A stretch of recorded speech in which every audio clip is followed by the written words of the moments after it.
ના સમાચાર સાંભળ્યા તો એક સમય એવું થયું કે આપણે પ્રોગ્રામ કેન્સલ કરી નાખીએ, કારણ કે પેલું જ આપણા જ પરિવારના સંગીત પ્રેમી અને લગભગ અમે અઠવાડિયામાં એકવાર તો કરાઓકે ક્લબમાં મળતા જ હોઈએ છીએ. પછી બધા વડીલોનો વિચાર કર્યો.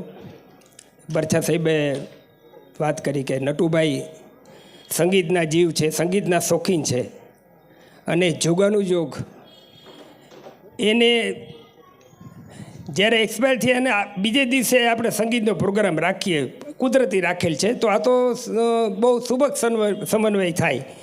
એટલે રવિને પણ વાત કરી. રવિ કીધું બરાબર છે, મારા પપ્પાને તમે સંગીતમય શ્રદ્ધાંજલિ આપો એનાથી સારું એ કંઈ ન હોઈ શકે.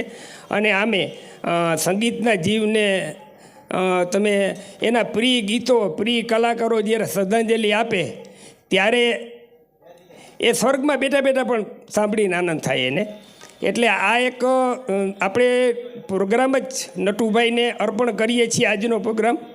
અને એના સંગીત પ્રેમ અને સુરાવલી સંગીત સંસ્થાની સમાંતર એણે પ્રોગ્રામો ઘણા કર્યા પોતા એકલે હાથે.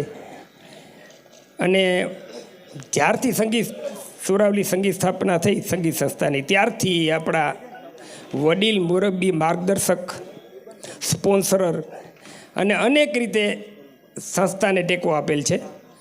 એટલે આપણા મુરબ્બી વડીલના જવાથી આપણે દુઃખ થાય છે, પણ આપણે આજે એને ગીતો ભરી શોકાંજલિ આપશું અને એને યાદ કરશું. અને પાછો ફરીવાર આપણે જ્યારે પ્રતિભાવ ઘણા બધા આપવાના હશે, નટુભાઈના ઘણા નજીક આપણા છીએ, એટલે એને શ્રદ્ધાંજલિ પ્રોગ્રામ સુરાવલી તરફથી રવિને મેં વાત કરી કે બધા એના સગાવાલા હાજર હોય ત્યારે આપણે પાછો એક ગામના કલાકારોથી પ્રોગ્રામ ચાલુ કરશું. ગામના કલાકારો વગાડવાવાળા, એ રીતે આપણે એક શ્રદ્ધાંજલિ પ્રોગ્રામ કરવાનો પ્લાન છે. એટલે રવિને કીધું કે તમે જ્યારે ફ્રી થાવ ત્યારે 15-20 દિવસ, મહિના દિવસમાં આપણે પ્રોગ્રામ ગોઠવીએ. આજે આપણે 2 મિનિટનું મૌન પાડી શ્રદ્ધાસુમન અર્પણ કરી જલ્પેશ એક ગીત ગાશે.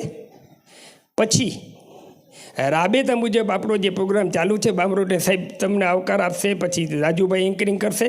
પણ આ એક સ્પેશિયલ આપણે ગઈકાલે બનાવ બની ગયો, એટલે આપણે આ બધું અત્યારે આ પ્રોગ્રામ આખો આપણે નટુભાઈને સમર્પિત કરીએ છીએ, એના સંગીત પ્રેમને સમર્પિત કરીએ છીએ, અને એ બાને એમને યાદ કરીએ.